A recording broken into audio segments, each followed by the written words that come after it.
much for joining us. It's just after 1 p.m.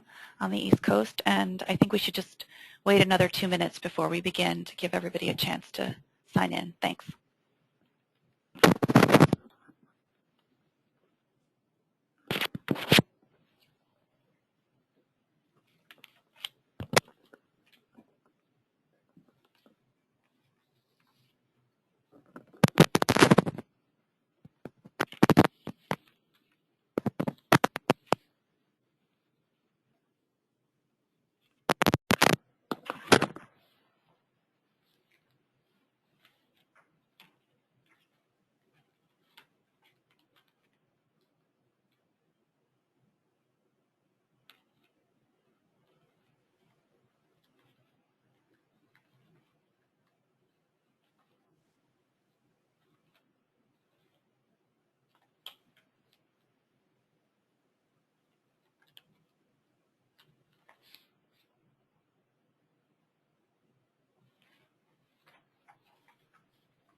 Okay, let's go ahead and get started.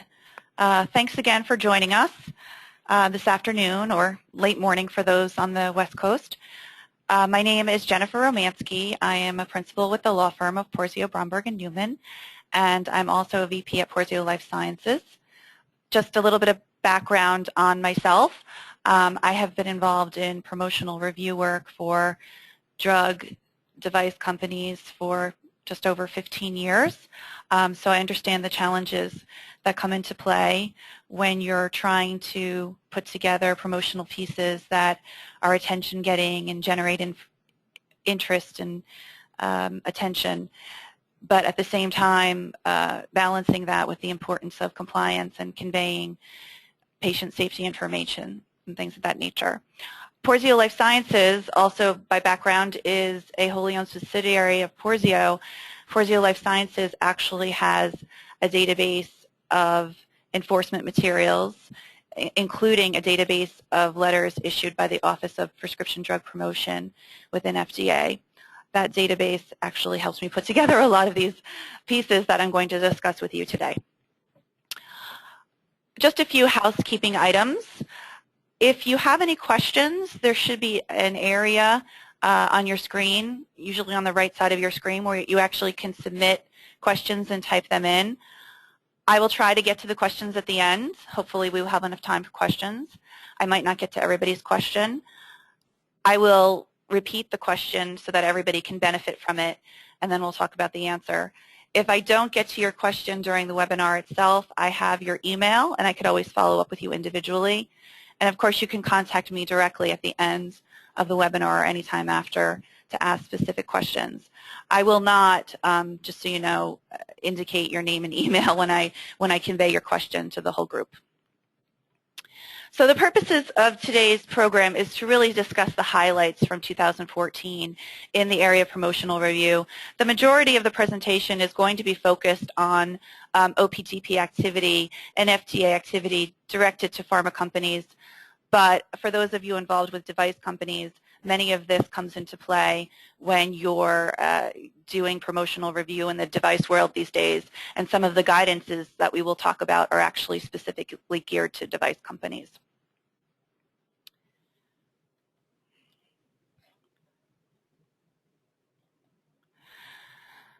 Okay, so as I mentioned, I'm going to talk about recent OPDP letters, those issued within the last year. We're going to talk about some noteworthy FDA guidance documents.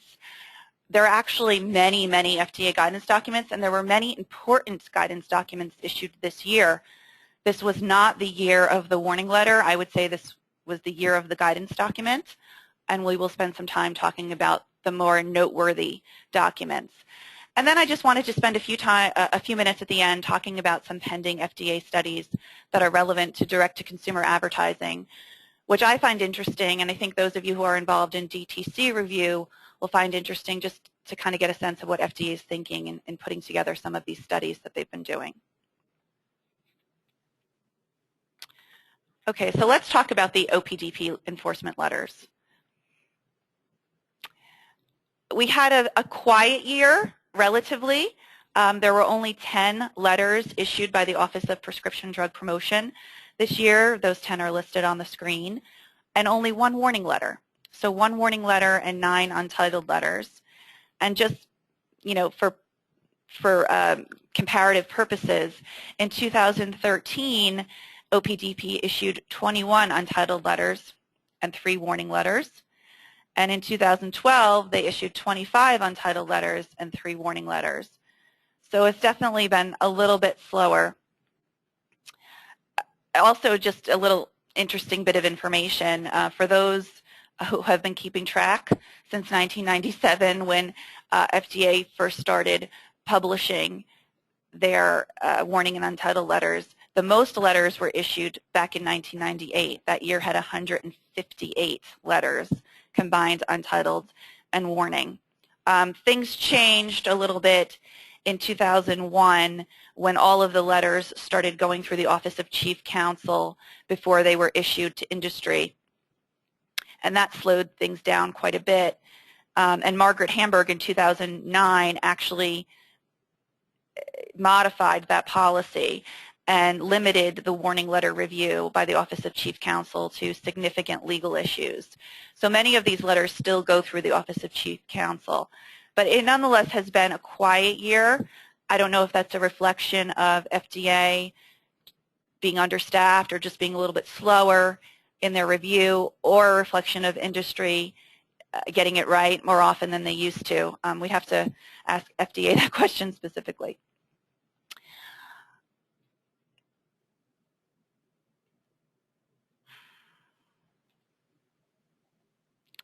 Now, I share this slide with you because even though there may only be 10 letters, I think that the concern about receipt of a letter is a little bit different than it used to be, because those letters are reviewed by all sorts of people, including government prosecutors and the OIG and all sorts of investigators, state prosecutors, etc. So this is just sort of an interesting analysis that we've done here at PLS. These are 4 settlements that occurred recently. The most recent one actually being in 2015, the Daiichi Sankyo settlement. If you look on this chart, you'll see that many of those products were the subject of a warning or untitled letter issued by OPDP in recent years. So I think companies are not just concerned about the consequences imposed by FDA, whether it be a cease and desist or a corrective advertising campaign that's required, but they're really concerned about what sort of message that sends to anybody who may be scrutinizing companies these days, and whether or not that serves as the basis for a further investigation.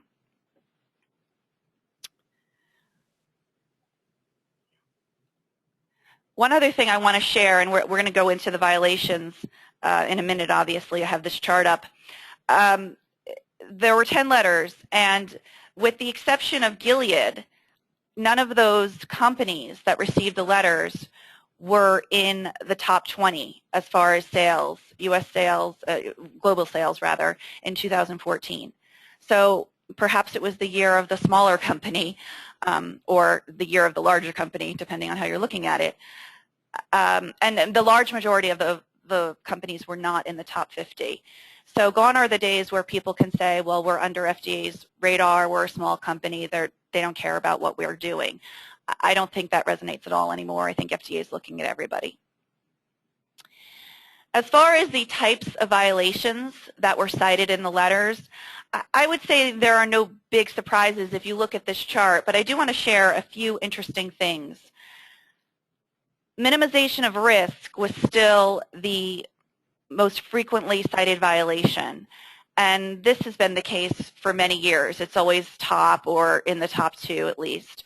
You are going to get FDA's attention if you minimize risk, omit important safety information. But if you look at the bar, the 60% bar, that's for omission of material fact. We saw a lot of that this year, and really that relates to failure to state the full indication or some of the limitations associated with your product's indication, or perhaps some very important information regarding dosage and administration. Those would all fall into the omission of material fact category. We still saw the misleading or unsubstantiated efficacy claims, misleading or unsubstantiated comparative claims, efficacy being 50%, comparative claims 30%. We saw the lack of or inadequate use of proprietary or established name, which is kind of funny. So that's 20%, that's 2 letters. But that's not something we see that often. I think that's really a reflection of FDA putting in all of the violations when they see something wrong with a piece. But it's just a reminder to all of us that is a requirement. It's in the regulations, and FDA will mention it if you're not conveying your established name in close proximity to your brand. The promotion of unapproved drug or use, which is the 30% at the top, but that's our language. That's not FDA's language. That used to be FDA's language.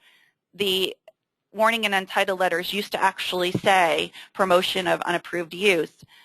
When the Promotional decision came down in 2012, the end of 2012, that changed things a bit. And ever since that decision, in which basically the court said you cannot be prosecuted for off-label promotion, but your speech can be used as evidence that your drug is intended for a new use for which it lacks adequate approval. That's essentially the language that FDA uses now in its letters, which is very interesting. That language is a direct pickup from the Promotional decision. So those 3 letters that are in that promotion of unapproved drug or use category actually use the language that the promotional material provides evidence that a drug is intended for a new use for which it lacks approval. Another interesting fact, I think this is very interesting actually as somebody who looks at these letters all the time, in that 70% of minimization of risk category, they were all for failure to include risk information, either in its entirety or important components of risk information like warnings, precautions, or the most common adverse events. They were all omission of risk. There were no letters citing minimization of risk this year. So we didn't see letters for safety not being prominent enough, or safety being distracting, lack of fair balance, if you will. All of the safety issues dealt with failure to actually include an important component of the risk information. You'll also see, and we'll get into this a little bit, that FDA gave us some of the usual suspects this year where they cited words like prevention and convenient. And those are words that we always kind of, we raise a red flag when we see those to make sure there's adequate substantiation, so because we know that FDA can be tough with that. And they did mention those in letters. So even though it was a quiet year and that we didn't have a lot of letters to keep up with, I think that FDA gave us a lot of thoughtful letters and a lot to work with for those of us who are involved in promotional review. So I don't have time, and it wouldn't make sense for me to go through all 10 of those letters. I'm just going to pick some of the more interesting letters, in my opinion. But again, at least it's a small enough group that you really could read all of them and get a sense of what happened in the last year. But I wanted to highlight this one. This was an untitled letter to Concordia because it involved a telephone script.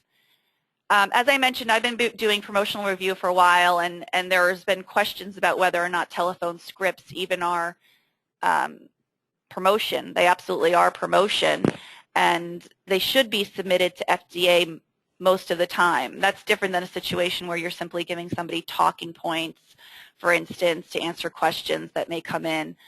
But as many of you know, companies actually put together telephone scripts for marketing outreach programs and things like that.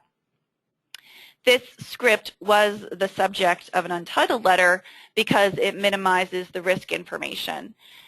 And it also omitted material information from the indications and usage section of the PI. So again, this really ties into exactly what I just mentioned when I was going through that chart. The script omitted contraindications, it omitted warnings and precautions, and the common AEs associated with the use of the drug, and it misleadingly suggested, as FDA noted, that the drug is safer than has been demonstrated. It also failed to include some important dosing information, in FDA's opinion, important dosing information. So it was deemed to omit important material information, again, going into that 60% on the chart that I mentioned. And this letter also noted that the telephone script failed to include the established name, which is interesting because I know we've struggled with whether or not the person who's reading a telephone script has to state the established name during the call. They do. It's an FDA requirement, and it's actually in this letter. But again, so if you're confronted with a telephone script, I urge you to look at this letter. But something else to keep in mind, there was a telephone script that was the subject of a letter back in 2012. Meta received one in 2012 for its telephone script. So if you're dealing with a telephone script or some sort of script for an oral communication, I would urge you to look at this letter and the 2012 letter to Meta. The 2012 letter, the company did not have any provision for the PI. So at least in this letter with Concordia, they said, you know, we can mail you the PI or you could access the PI through our website, and they gave the website address. The Meta letter didn't have that, and interestingly, FDA deemed it failure to fulfill the adequate provision requirements, which we usually associate with broadcast advertising, but FDA made clear that you have to actually have adequate provision for the dissemination of a PI when you're doing something like this.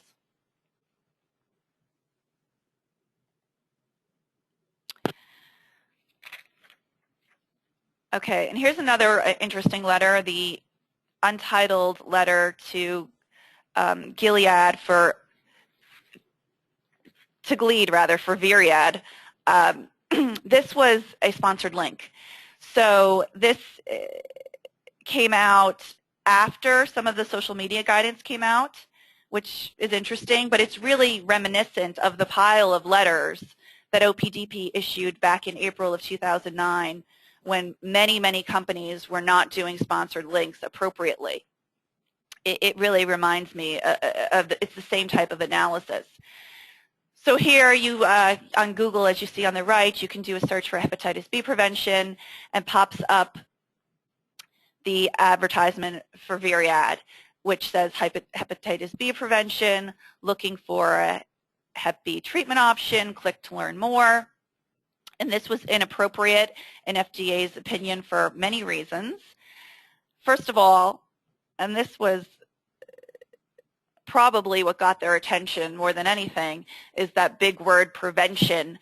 The drug was not indicated for the prevention of hepatitis B. It's indicated for the treatment of hepatitis B in adults and pediatric patients. So I mentioned that FDA rounded up some of the usual suspects this year, and that was one of them, the use of the word prevention. So because that advertisement included the word prevention, FDA actually said that this is demonstrative that Viriad is promoting this for a new intended use. So again, that's that key language, not saying off-label promotion, but this implication that the drug is safe and effective for this new intended use for which it, you know, has not been indicated. The other reason that the ad was the subject of a letter is because it didn't have the established name. So here we had the Vyriad.com, but again, the drug is not, the established name is not listed there. And also because it didn't include any risk information. So again, as I mentioned, this is reminiscent of the 2009 letters. The sponsored links have to be short and sweet, or they have to have all of the information that you would need, in a full drug advertisement. So this didn't get there.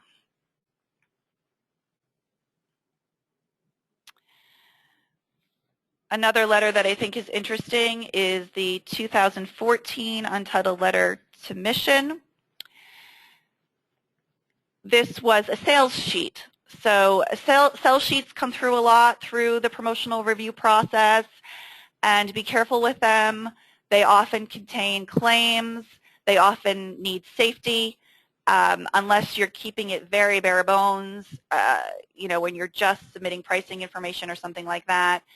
But here you have claims. Here you had a claim that the drug was the one and only treatment for bacterial vaginosis, and it gives your patients better tolerability. What's interesting about this is the drug has a contraindication for use in pregnant women. It was not conveyed in this sell sheet, and because it has a picture of a woman who is of childbearing years, FDA went pretty far with this. I thought they went pretty far with this, that the ad suggested that the drug is approved for the treatment of BV in all women, not just non-pregnant women, which has not been proven, so that, again, this provided evidence that Tindamax is indicated for a new use for which it lacks approval. So we used to see, and we still see, many OPDP letters that say you broadened your indication with a certain claim that you may be making in an advertisement. And there's always been a fine line between FDA deeming an advertisement or labeling broadening an indication versus promotion of an unapproved use. But here FDA kind of walked all the way down that path and said, you've broadened your indication, and this provides evidence that the drug is intended for a new use. So you really have to be very careful about what you may deem a potential overstatement of efficacy or potential broadening of indication, where FDA will actually now use those key words that they use post-Coronia. Another interesting thing about this advertisement was that the letter, the sell sheet, said that the 2 or 5 day dosing options for this particular drug would streamline recovery. They used the term streamline recovery. And although there is less dosing with this drug compared to the competitor, and FDA acknowledged that, the term streamline recovery was deemed an unsubstantiated superiority. This letter, this sell sheet, also had the convenience claim that I mentioned earlier. The sell sheet termed the drug or touted the drug as having patient-friendly convenience. And the letter stated, the OPDP letter stated, that that was unsubstantiated, and that overall patient convenience encompasses a variety of factors, such as dosage and administration, all aspects of efficacy, adverse reactions, and cost. That was just a reminder to me that convenience is really a can of worms. You sometimes have the substantiation for it, but you have to be very specific in the way in which you use it. And FDA has used that language before, that convenience means a lot of things. So you can't say that you're more convenient just because your dosing schedule maybe is less onerous.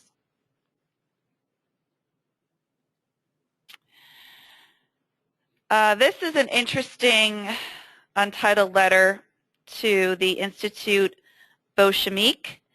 This was issued shortly after the first social media guidance document was issued in February. This letter came out. This was for posting on the drug's Facebook webpage. It said if you've just been diagnosed with hypothyroidism or having difficulty controlling your level thyroxine blood levels, talk to your doctor, a unique liquid gel cap form of levothyroxine. And OPDP said that this was misleading because it made representations about the efficacy of the drug, namely what I just read to you, but it failed to communicate any of the risks associated with its use. So it didn't have any safety information, and according to OPDP, this was particularly concerning because this is a boxed warning product. So you'll see that I think it's interesting that the social media guidance came out, and then shortly thereafter a social media directed letter came out. And the same thing happened with the social media guidance documents that came out in June, shortly after a social media directed letter came out.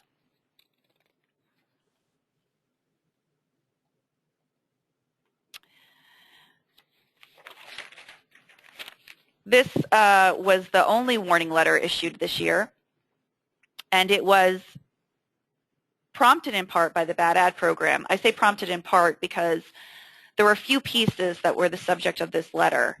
The letter really focused on these educational technique flashcards that the company was disseminating regarding the use of its drug, and it also focused on a journal advertisement. The journal advertisement was submitted to FDA via the Bad Ad program. So that's maybe what got FDA's attention. We don't know. Maybe FDA saw the educational technique flashcards first. And I would say that the bulk of the letter is really about the educational technique flashcards. So this just reminded me that when you're putting out your pieces, you want to be careful with everything. Maybe a journal ad gets somebody's attention and they submit it to OPDP via the Bad Ad program. But I think that FDA likes to get a lot of bang for their buck. So when they're looking at pieces for a drug, when they're going to issue a letter for a drug, they tend to throw in a lot of things. They do that with respect to different types of promotion for the drug, and they also do that with respect to all different claims for the drug. So that's just something to keep in mind. But these educational technique flashcards described administration techniques for the drug in the procedures, the cholecystectomy procedure and the colectomy procedure. One is removal of the gallbladder, one is removal of parts of the colon. The drug, however, was only indicated, well, it had recommended dosing for bunionectomy and hemorrhoidectomy, and that's what the clinical studies were done in, those two types of procedures. So according to OPDP, again, here's that language that makes us nervous. The presentations provide evidence that the drug was intended for new uses for which it lacks approval and for which its labeling does not provide adequate instructions for use. These administrative technique guides, as they're termed, or educational flashcards, did have disclaimers on them. They had disclaimers about how this was based on one doctor's particular experience, and FDA, and this is not a surprise to anybody who looks at these letters, said that that doesn't get you there. That type of a disclaimer, whether it's in the body of the piece or in a footnote, does not mitigate the impression that the drug is safe for use in these two procedures, which are not referenced in its PI.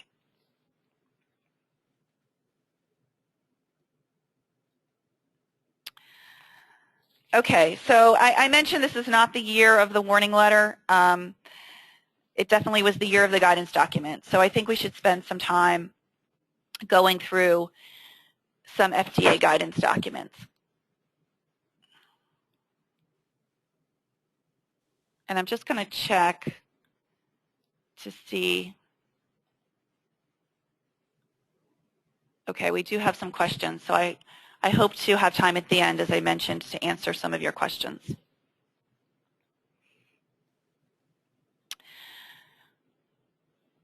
So here are some of the FDA guidances that I'm going to talk about. I'm going to spend some time talking about the 3 guidances on social media that came out this year.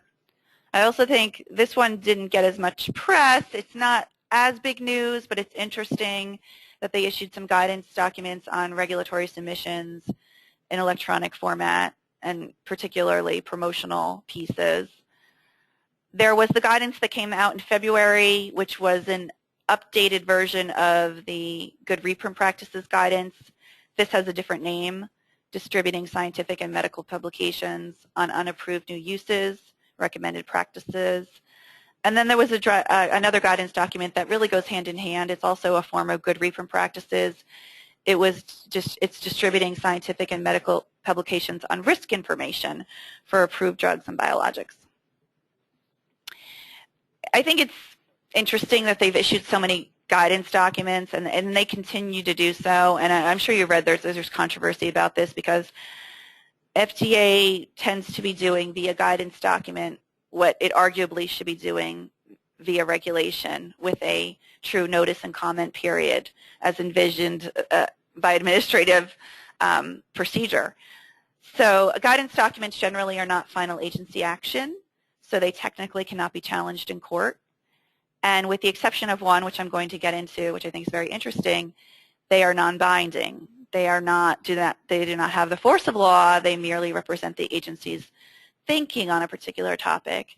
In practice, we tend to follow them because we want to be consistent with what we expect the agency to require of us, and we're worried about enforcement action, and there's a lot of discretion, obviously.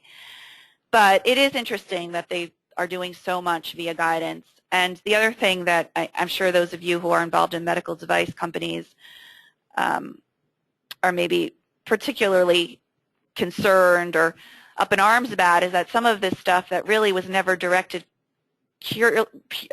clearly to medical devices is now being directed to medical devices via guidance document. In the past, FDA had set up a more intricate regulatory scheme for drugs, for prescription drugs, and didn't do the same for devices. Of course, there's still that very broad misbranding statute that governs drugs and devices. So FDA is now giving us more guidance, if you will, via guidance document for device companies. Okay, so here's the social media guidance on fulfilling regulatory requirements for post-marketing submissions of interactive promotional media for prescription drugs and biologics. Now, this doesn't relate to devices because devices don't have that OPDP submission requirement that drugs do.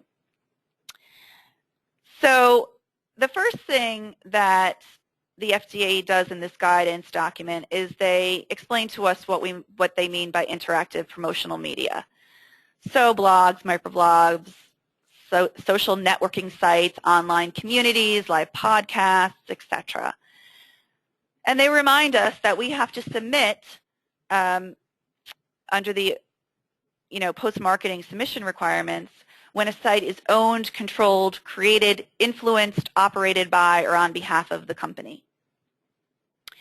They elaborate on this a little bit. I mean, I think that's fairly clear, but of course it is subject to interpretation. They elaborate on it a bit. They say, for example, if the firm collaborates on or has editorial, preview, or review privilege over the content provided, then it's responsible for that content. It's not responsible for the content when it simply gives an unrestricted grant, say, to an independent patient organization that talks about disease states in which that company has drugs or is interested in some way in that disease state. If it's completely hands-off and they're just giving the money, then that would not fall under number 1 in that third bullet point. It does have to submit when it's promoting on a third-party site if the company has any control or influence on that site. So to the extent that you are perhaps giving a grant to a third party, but it's a collaborative situation, maybe it's not really a grant, it's more like a fee, and you're coming up with some sort of disease awareness site together, then depending on what is said about your drugs, or you may have to submit. And you also are responsible when content is generated by an employee or agent who is acting on behalf of your company to promote the company's product. So this is where we get into very clear policies within your company on employees' use of social media and vendors' use of social media. You want to make a clear line as to when they are acting on the company's behalf and when they are not, and what they can and can't do. So when your sales reps go out there on Twitter and start talking about your drugs, really without any prior review from an internal review process, that really can be held against your company, and it's really akin to a homemade piece. The social media guidance says that you should submit on a monthly basis a listing of non-restricted sites where you're responsible or you're an active participant. And again, these go back to social media sites. These are sites where the information is constantly changing. We're not talking about your product website. They do have an interesting footnote in this guidance document about product websites and submission of product websites. If you had any questions about that, I mean, they make clear that, of course, when you launch a product website, you have to submit that to FDA. And then if you make changes to it, you could actually just submit the changes and cross-reference the original piece. But that's not what this guidance document is about. This guidance document is about social media. This is about interactive sites. This media guidance applies when a company controls a site or has some level of control of the site. As I mentioned, if you're just providing financial support, you're not responsible for the site and you have no obligation to submit. Now suppose you're providing a banner ad to a site to submit somewhere on their, disease-oriented site. You have a banner ad. If you're just providing the ad, similar to the way you've always done it, you have to submit that banner ad to OPDP. That is, if you don't direct where it should be placed. The guidance document says that if you do make suggestions on placement, then you have to submit that banner ad along with the surrounding pages. So FDA is interested in your level of control. And obviously, depending on where you put that ad, it could make implications about the use of your drug or the safety of your drug. So that's why FDA wants to look at those surrounding pages.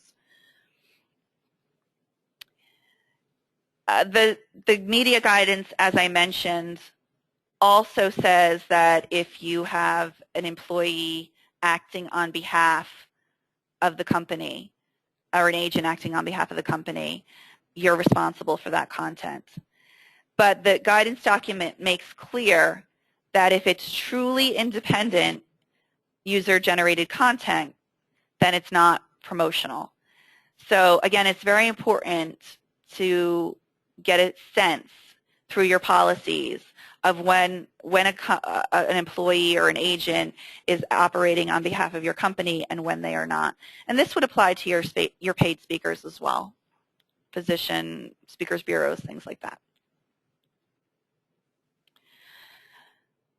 Okay, this is the second guidance document that I want to talk about. The first one, the one on the previous slide, applied when you have control over a site or the content of a site. This guidance document, and this one's called Correcting Independent Third-Party Misinformation About Prescription Drugs and Medical Devices, which came out in June. This one applies when you do not have control.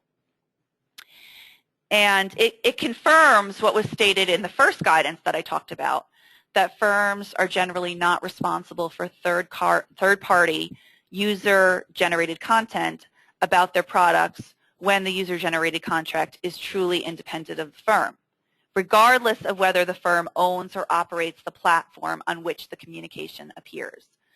So if you have a Facebook page and there are people commenting on your page and it's truly independent, you are not responsible for that content. You are not responsible where you would have to submit that to OPDP pursuant to the guidance that we discussed a minute ago.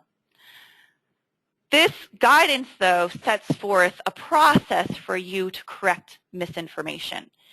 It doesn't require you to correct misinformation. which is interesting, which I think is going to raise a lot of interesting questions from a liability standpoint as to what a company should have done or could have done when FDA sets forth a regulatory process for correcting misinformation, but actually says that you have no obligation to correct. And that's in that last bullet here. But if you do see something about your product that's incorrect, you can correct it, and this is the guidance document to look to when you want to do that.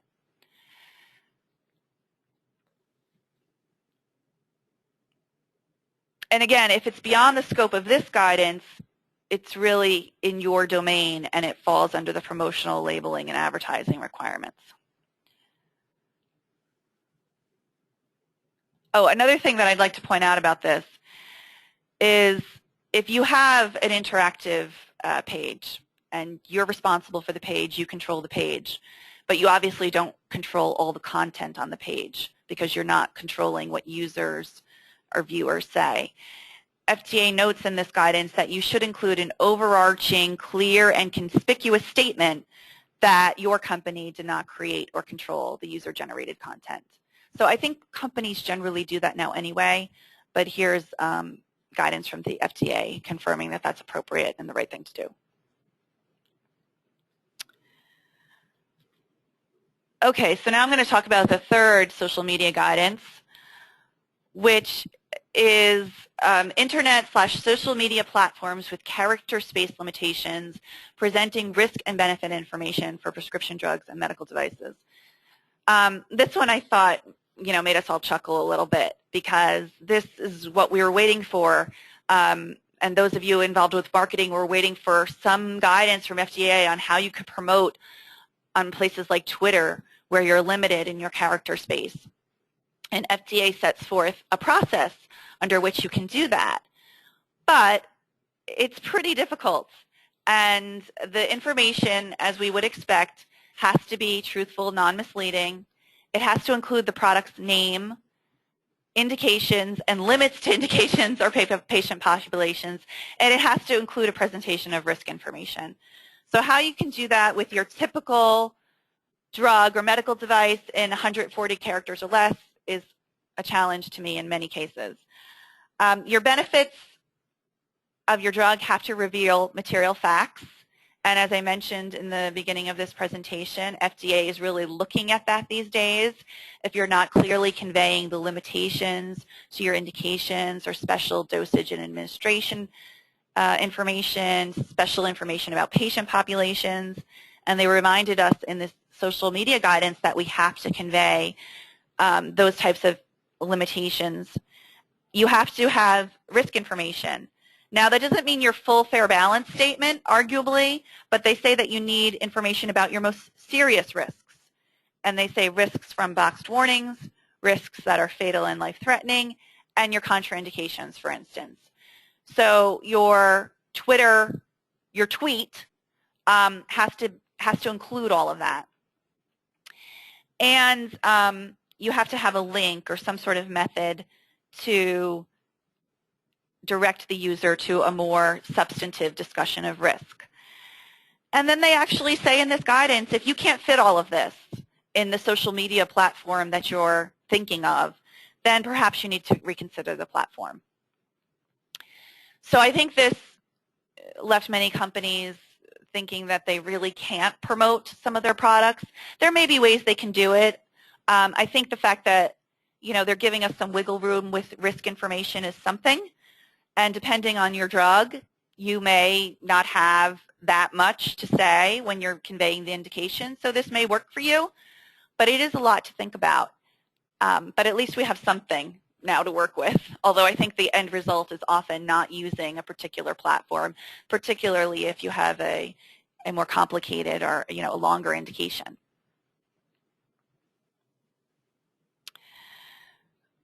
Okay, so as I mentioned in the beginning, guidance documents are non-binding. You can't challenge them in court, except for these. This is an interesting tidbit about FDA and administrative law, I suppose.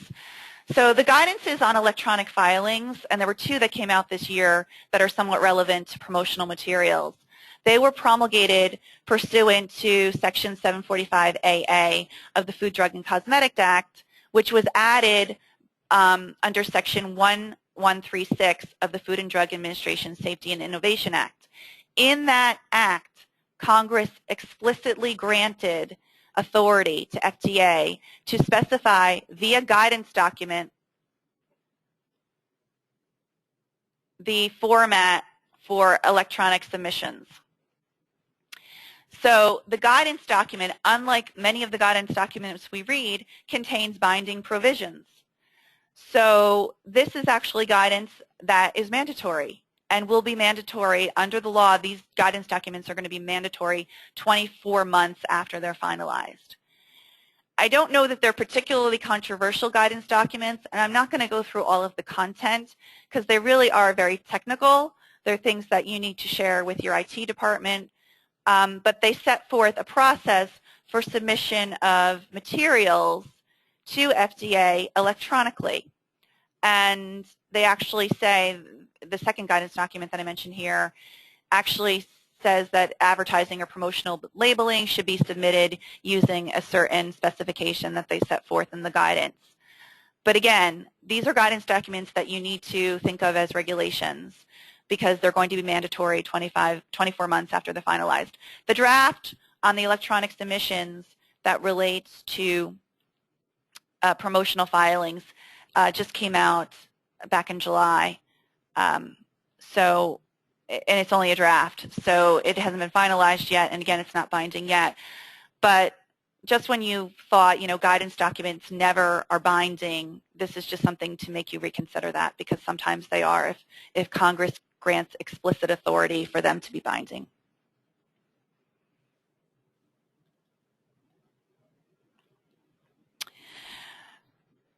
Okay, I just want to see how much time we have left. Okay, we have 40 minutes, and I want to, as I mentioned, I want to give enough time for questions if need be.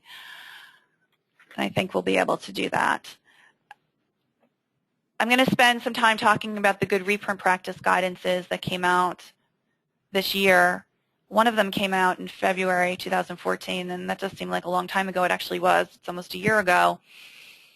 This was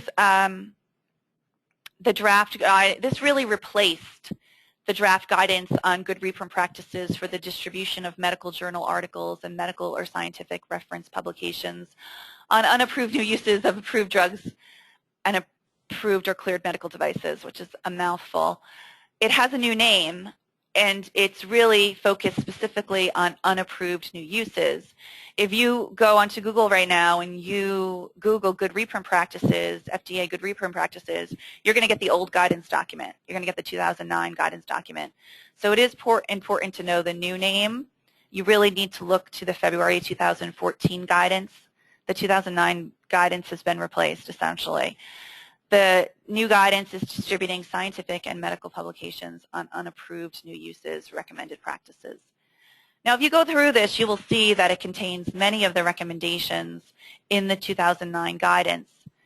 And the 2009 guidance, just by way of background, set forth a process for dissemination of reprints, journal articles, publications that contain off-label uses of your products. A process under which you can, if you follow this guidance, FDA would not use the your company's active disseminating as evidence of an unlawful off-label promotion scheme.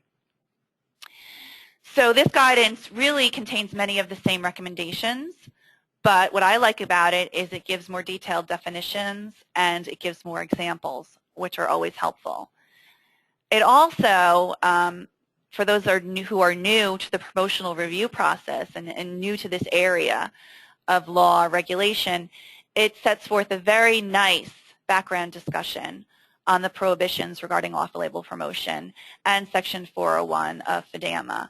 So one of the things that I like about guidance documents is they're very, educational. If you're trying to just get your arms around a law and the way it's been viewed by FDA over the years, if you can find a guidance document that highlights a particular aspect of it, they usually explain quite a bit in the background section. Most noteworthy as far as practical takeaways for this guidance document is that it includes a separate discussion of recommendations for distribution of reference text and clinical practice guidelines. So the previous guidance kind of lumped all of those things together and really didn't set forth any process at all for clinical practice guidelines, which had many people shaking their heads about what would be appropriate or inappropriate under FDA regulations when it comes to dissemination of clinical practice guidelines. This guidance document sets forth a process for such dissemination. And they actually say that CPGs really need their own process because they're much longer and they often cover a wider range of topics than a typical journal article.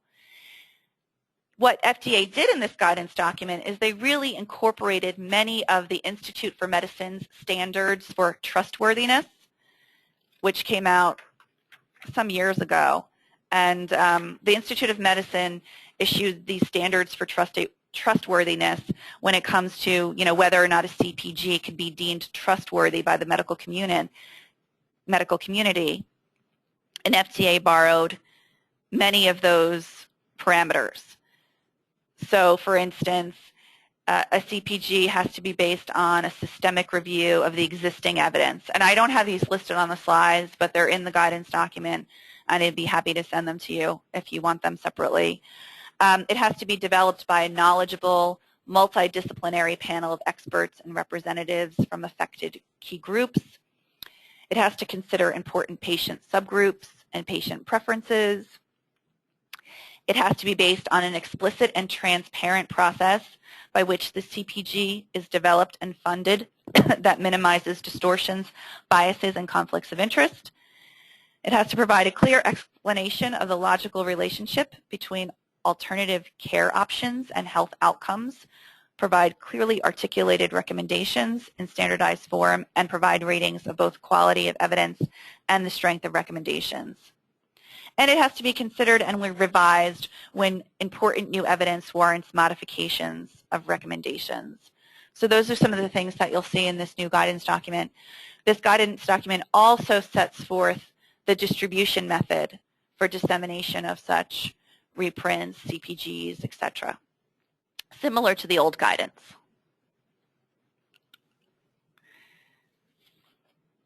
And here's another guidance that I really put under the umbrella of the good reprint practices. But again, if you Google good reprint practices, you're going to get the old 2009 reprint practices guidance. This is the guidance that's specifically related to dissemination of risk information, updated risk information on approved prescription drugs and biological products. So this came about really because FDA acknowledged that the safety profile of a drug evolves throughout its life cycle and that there may be very credible information that comes about, post-clinical trial, post-marketing, that should be shared with physicians about the risks associated with your drug. And so this guidance document sets forth a means by which to disseminate this risk information. And it's very similar in many ways to the reprint guidances in that, it has to meet certain levels of credibility, it has to be independent and independent as far as, a peer-reviewed process, etc. And if you disseminate this new risk information in this way, in connection, I guess in accordance with this scheme set forth by FDA in this guidance document, FDA is not going to object to it, even if the data in the data and the risk information is not in the currently approved label. And this does not apply to situations where there's a newly identified risk or new information indicating that a risk is more serious than is reflected in the labeling. This really applies to situations where a risk may perhaps not be as serious as was originally thought, or there may not be a causal connection to the drug the way was originally thought. So this is the method for disseminating that information. The study or analysis has to be well-designed, informative. It has to meet certain methodologic standards. It may refute a prior determination, as I said, that there's a relationship between the drug and an adverse event, or otherwise mitigate a described risk. And it has to give appropriate weight and consideration to all the relevant information in the safety database. So again, this is a detailed process, and some of the publications out there may not meet this criteria. So you need to look at this guidance document carefully to see if you can meet the criteria and disseminate under this scheme without any objection from FDA.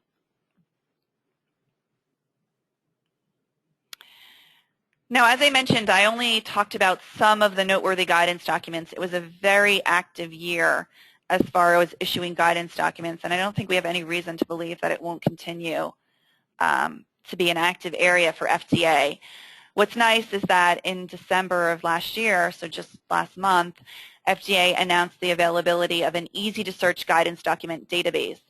I can't say that I've had a lot of experience with it at this point, so I can't say one way or the other if I agree that it's easy to search, but it's here and it's on the website, and it's, I imagine, much better than what they had before, because it was often difficult to find a guidance document, or if you found it, you didn't know if there was a more updated version. You didn't know if it was withdrawn without going back to a list. It was very difficult to find comments to guidance documents. This page actually contains links to the FDA docket related to the guidance, and will give you information about the comment period, etc. So hopefully this will make it a little bit easier to get our arms around all of these guidances and make a determination of what it is we can and can't do, or should or shouldn't do, I should say, when it comes to some of these practices.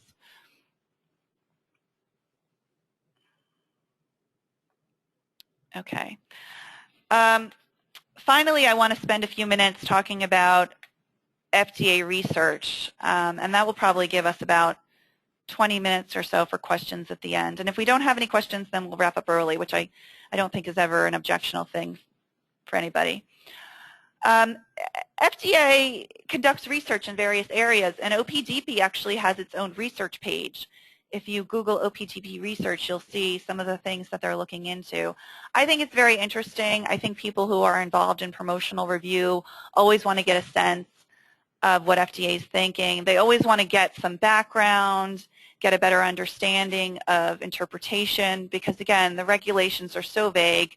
We do have the warning and untitled letters, but whatever we can get our hands on to work with to help analyze a particular advertisement, we generally want to do that. So that's why I think it's interesting to talk about some of these studies. There are a bunch of pending studies on DTC advertising. So FDA is really analyzing this area. They continue to analyze this area. It's been controversial for years, the pros and cons of DTC, the challenges with DTC. And FDA has conducted and is continuing to conduct all sorts of studies on DTC advertising. And this is just a listing of the pending studies. On that website that I mentioned, you'll actually see studies that have been completed, the outcome of such studies. Studies may be published. They go through a peer-reviewed process. But whenever they're announcing a study, they put it in the Federal Register, obviously. And you may have just seen this week that there was an announcement, a submission to the Office of Management and Budget to proceed with another DTC-oriented study. There was a bulletin actually today that FDA submitted a DTC ad survey proposal to the Office of Management and Budget. So FDA is active in this area. I'm just going to share two of them from this year, since I want to focus on this year. Sorry, let me just go backwards. I want to go backwards to the list because many of these are pending but have been going on for over a year or even over 2 years in some cases. So the two that I'm going to talk about are new studies that were announced this year. FDA is conducting a study on comparative price information in DTC and professional prescription drug advertisements. I know this got my attention because I'm always getting questions about how do we convey value? How can we convey that our drug is cheaper than our competitor? And this continues to be a challenge in, really a new era of healthcare. And so if FDA is looking at comparative price information and how it affects people, maybe it's thinking of issuing a guidance. We've heard that they're going to issue a guidance in the future on conveying price information, conveying economic information. And here they've announced that they're proceeding with a study to see how comparative price information affects professionals and consumers. Now, according to FDA, when making price comparisons, advertisements should include contextual information, asserting that the two drugs may not be comparable in terms of safety and efficacy. You also, and you'll see this in the advertisements, generally need a statement that acquisition costs do not necessarily reflect actual prices paid by consumers, etc. So in this study, they're asking, and the study is directed to general practitioners, specialists, and consumers with diabetes to review different ads. One ad is going to provide information about the price of the product relative to the competitor for the same indication. A second ad is going to present the same information but include additional contextual information, the contextual information that I referenced from above, that the two drugs may not be comparable in terms of efficacy and safety, that the acquisition costs do not necessarily reflect actual prices. And then a third type of ad will provide claims about the price, but will not present any information about the price relative to a competitor. So after showing them their ads, they're going to ask questions to get a better understanding of their of the product's safety and efficacy, their perception and understanding of the additional contextual information, and their intention to seek more information about the product. So basically, they want to get a sense of how this contextual information actually affects viewers. Another interesting study that was announced this year was spousal influence on consumer understanding of and response to DTC prescription drug ads. And this comes up a lot in the marketing arena because people often wonder how much they should direct their advertisements to the actual patients or the caregivers. And that's not just with a pediatric drug. That's with a drug where the caregiver really may be more involved in the decision-making than the actual patient. So I think this is also an interesting study to watch. The study is going to attempt to determine whether consumers viewing prescription drug ads with a spouse or partner are more or less likely to seek a prescription for the product. So they're going to study 792 consumers' reactions to drug ads. They're going to watch the ad alone. It's going to be for an asthma drug, and then answer questions about risks and benefits. And then they're going to watch the ad with their partner, discuss it for 5 minutes, and then fill out questionnaires separately. So again, this is going to get a sense of how much influence watching a DTC ad with somebody else will have on your decision making, which is interesting, I think, to just keep an eye on. Okay, so it's 2:05. I have 25 minutes for questions, and again, I'm happy to answer them for the next half an hour, or 25 minutes rather, if you type them in to the side. Anything that I don't get to, I will follow up by email directly, and by all means, feel free to reach out to me directly after the webinar. That's my email, jaromansky@pbnlaw.com. I also can send you a copy of the deck if you want it, because I don't think that you can print out the deck. I'm pretty sure you can't print out the deck by signing into the webinar. This will also be available, a recording of this. The entire presentation is being recorded, and it will be available on the Porzio Life Sciences website in our media library probably next week or so. But if you want an actual copy of the deck, please feel free to reach out to me directly. Okay, so now I will look for your questions.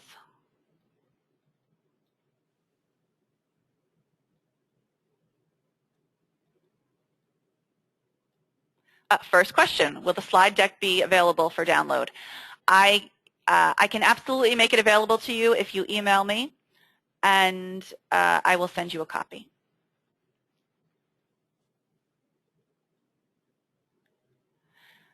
Next question.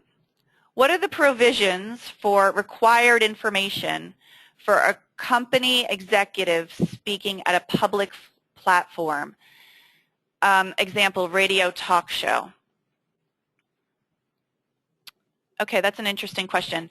I'm wondering if you mentioned radio talk show because of the ad that came out last year, the letter that came out last year to Agerian for the CEO's statements on CNBC.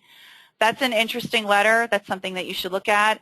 But basically, if an executive is speaking on the radio promoting a drug, he or she is bound by the same standards as anybody else who's promoting the product, whether it be a sales rep or a physician who's part of your speakers bureau. So he or she is still going to have to convey the safety information, give a fairly balanced presentation, not make overstatements of efficacy, etc. So that's why talking points are very important for your employees when they are put in a public arena like a radio show. Sometimes things are outright scripted, or at least getting somebody to stay on message is important, and that includes a presentation of safety information. Now, depending on the forum, if it's a scientific forum and it's not a promotional forum, you might have a different situation. If one of your medical professionals is presenting data at a scientific congress, that's different than a truly promotional setting, or even something that may not be as clearly or obviously promotional, but FDA would deem promotional. A scientific setting is a little bit of a different situation. That doesn't mean that there aren't parameters that come into play. You still need to make sure that information is not false or misleading, that it's adequately substantiated, but it doesn't necessarily have to meet promotion requirements if it's a true scientific exchange under FDA's regulatory scheme. Next question. For black box products, should any mention of the trade name on the internet social media without fair balance be discontinued? For example, a list of marketed products on a website using the trade names, including those with black box warnings that directly link to the product webpage that has full fair balance safety information. That's a great question. So I think what the person is asking with that question is, how do we list our product names if our products have black box warnings? And so just by way of background, you can't do reminder advertisements for drugs with a black box warning. So you can't just have your drug name, your brand and your established name without safety information for a black box warning. How do you list your drug names on the internet if you have a black box warning? And I've seen companies do it different ways, and we haven't seen FDA say very much about this yet. The letter that I shared in the presentation was for a drug that did not have a boxed warning.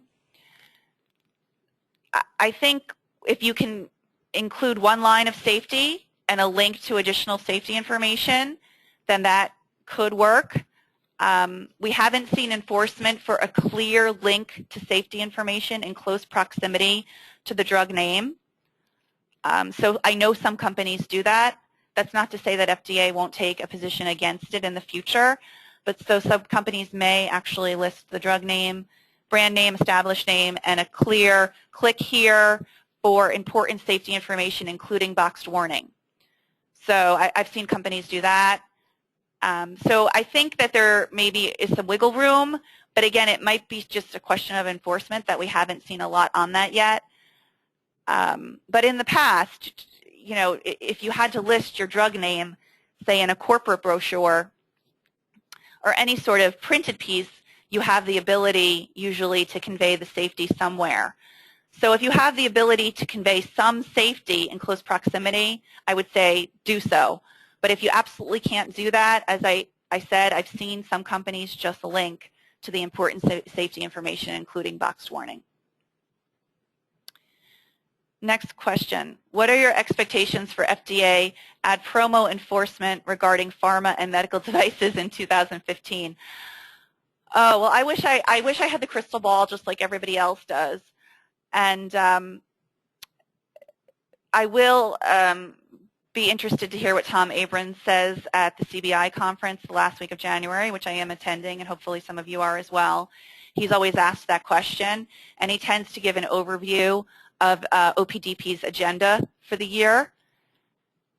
So I think that will be noteworthy, and we'll wait to hear what he has to say. But I think that because we actually got those social media guidances in the last year, I think we're going to see more enforcement in that area.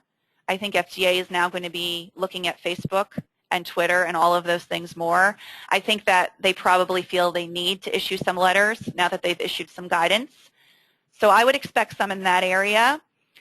I am waiting to see what they do in the area of health economic information and price comparison. We are anxiously waiting guidance. This is an area that's really, there's a pressing need for companies to have some guidance about how they can convey value with respect to their products. I don't know if we're going to see a lot of enforcement in that area, but I hope we at least see some guidance in that area to help with some of these initiatives with marketing efforts. And I'm happy to get back to you after I hear what Tom Abrams says at CBI in a week and a half. Are product websites considered to be DTC advertising? FDA hasn't ever outright said that product websites are DTC advertising, but in practice, without a clear notification that a website is geared to a physician or to a healthcare professional, then the default, I would say, is that it's DTC. And it makes sense because anybody can access it. You'll see for many companies, they actually have a pop-up when you get to the product page, and you have to answer if you are a healthcare professional or if you're not a healthcare professional. And at that point, if you are, you're taken to the physician-directed or professional-directed website. And if you're not, you're taken to the consumer-directed website. So many companies set up that method for actually, clearly listing one as consumer-directed and the other as physician-directed. If you haven't done that, however, I would say that you have to gear your websites as if they are DTC. And if you don't want to do that, then you should have a clear notification to the viewer that they are intended for physicians. And it's interesting you use the word advertising. It's promotional labeling. A website is promotional labeling. It's not advertising where you can actually satisfy your safety requirements by merely linking to a brief summary or including adequate provision for the dissemination of a PI. It's true promotional labeling where you have to have your full important safety information conveyed and a link to your full product package insert. Next question. Have there been any specific trends regarding boxed warning products? Well, I looked at that when I looked at the last 10 letters, and 4 of them were for boxed warnings. So I thought that was a pretty high percentage, but again, that's only 4 letters. But 40% of the letters last year were issued for boxed warning products. I think the general understanding is that boxed warning products tend to be more carefully scrutinized because FDA has said that when they're enforcing their advertising and promotion requirements, they generally triage and they look at advertisements and promo materials that present patient safety risks first, as the most onerous, and those are the ones that will be receiving the letter first. And they do the same thing with respect to competitor complaints. They generally, the top of the pile is the safety issues. So if you have a boxed warning, you presumably have greater safety issues. So you may be more likely to be the subject of an enforcement action.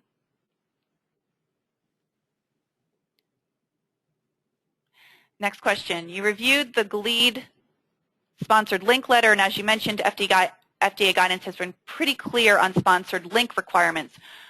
What are your thoughts on organic, non-sponsored search results linked for product web pages, assuming manufacturers have the ability to control the text that appears in organic search results? Do you feel the same requirements mandated for sponsored links apply to organic search results? If so, would your opinion differ if companies took a hands-off approach to organic search results and allowed search engines to pull whatever text it would like into the search result? Wow, that's a good question. That's a long question. I hope I captured it for everybody to benefit from it. But basically, the questioner is asking if I feel there's a distinction between sponsored links and organic search results, and that's assuming that the manufacturer, the drug manufacturers, have the ability to control the text that appears in organic search results. I think if you have the ability to control the text that appears in organic search results, you still need to be careful. And those search terms do go through promotional review with many of the teams that I've sat in. And I think it really just comes down to control. I mean, the FDA has made very clear in the guidance documents, the 3 social media guidance documents that were issued, that if the company exerts some level of control, then it has obligations. And if it doesn't, it does not. What I think is the next question, though, is how they're really going to enforce this without always knowing if the company had control or not. So that remains to be seen. So far, we've seen sponsored links because those are certainly easier situations. If you took a hands-off approach, you know, I don't know if you really can take a hands-off approach now when we've had a hands-on approach for a long time. So I would say you should still put those terms through and make sure that they are reasonable in accordance with your label, etc. But I don't know if we're going to see a lot of enforcement in that area. I think that's a much tougher one for FDA to enforce. Next question. Is there an abridged list of enforcement letters available either by Porzio or the FDA that summarizes the company's trends, reasons, etc.? Yeah, we actually have it. Porzio Life Sciences has an OPDP database that has all of the letters issued since 1997.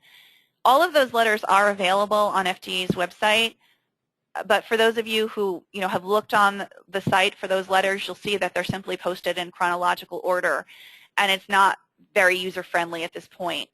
So what we've done at Porzio is we have compiled them. We've created different search terms. You could search by company, you could search by risk area, you can search by time period, type of promotional material, you could search by text, etc. And we did that actually because we saw that there was a need, that there really wasn't anything out there to help with that.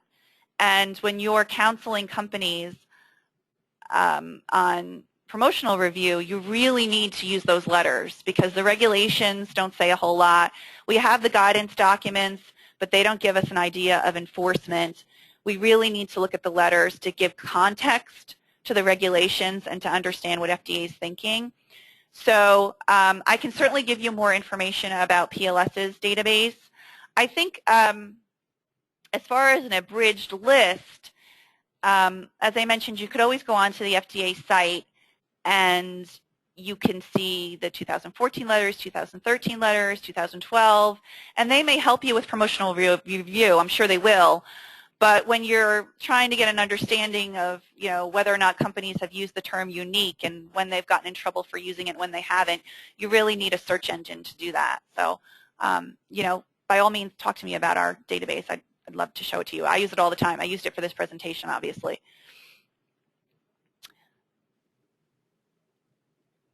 How do you handle interviewers with respect to submission, hired speakers? I'm not sure I understand the question. Submission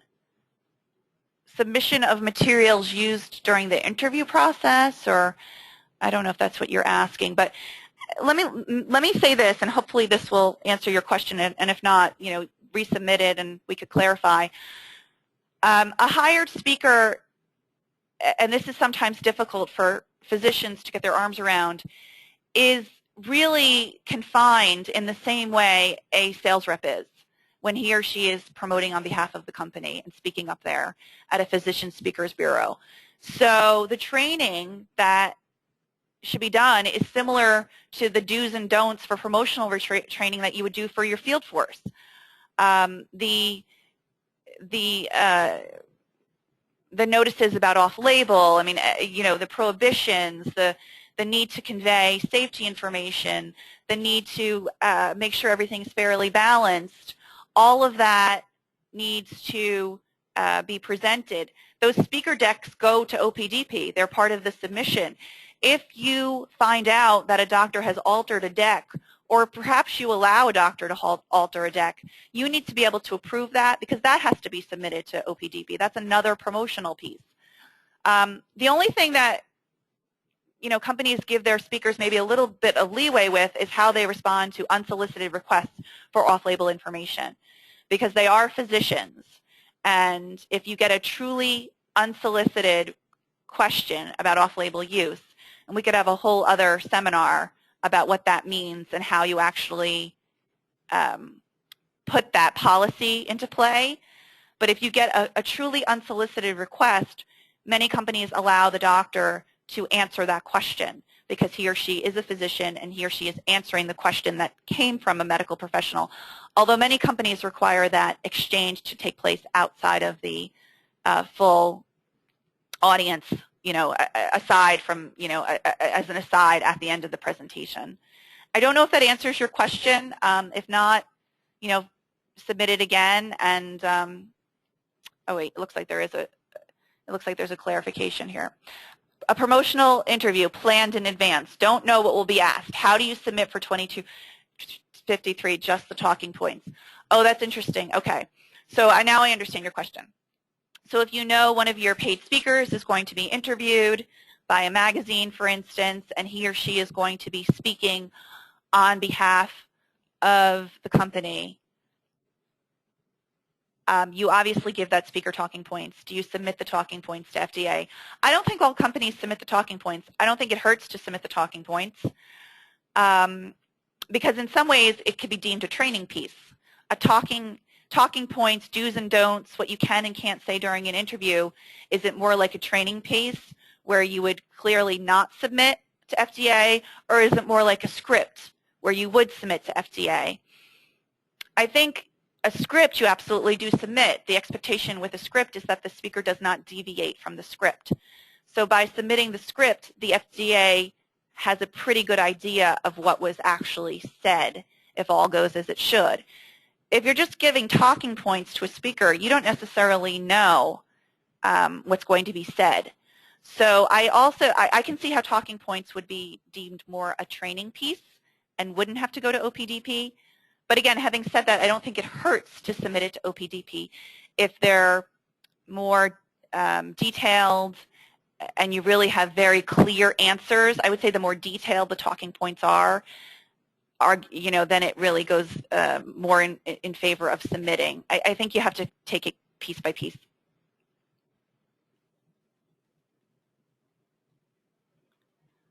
Okay. And I think I answered that question. That's a really good question, though, how, especially now that we know FDA, I mean, we knew this before, but we've seen some enforcement in this area where actually FDA is actually sending letters for what our company's employees or speakers may be saying. And, it really reminds us of our obligation to make sure that those oral communications, those verbal communications, satisfy regulatory requirements in that we're not overstating efficacy, we're presenting safety, all of those things.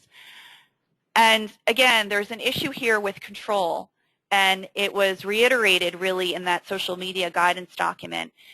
if you have no control over what somebody's saying, if, you know, Dr. So-and-so is a paid speaker, but completely unbeknownst to the company, separate and apart from anything that was envisioned under his or her contract, he is saying things about your company, you know, should you be held responsible for that?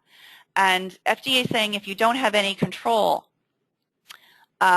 you will not be held responsible. I think what needs to be carefully considered in putting together your agreements with speakers and paid spokespeople is how much control you have over their activities when it comes to discussion of your company, discussion of your product. I mean, you certainly can prohibit them from discussing your product in certain places, but you really can't, you know, prohibit them from discussing your product altogether, particularly if they're healthcare professionals. So that's an interesting issue.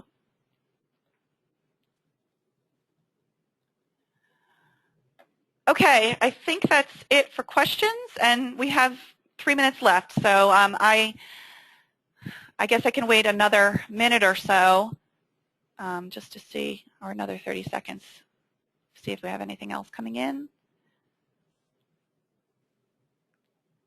Okay. Looks like no. Well, that's great. Thank you all so much for participating. As I mentioned, this will be available on the Porzio Life Sciences website in about a week or so in the media library. And if you want an actual copy of the deck, feel free to email me at the address indicated. Thanks so much, everybody. Have a good afternoon.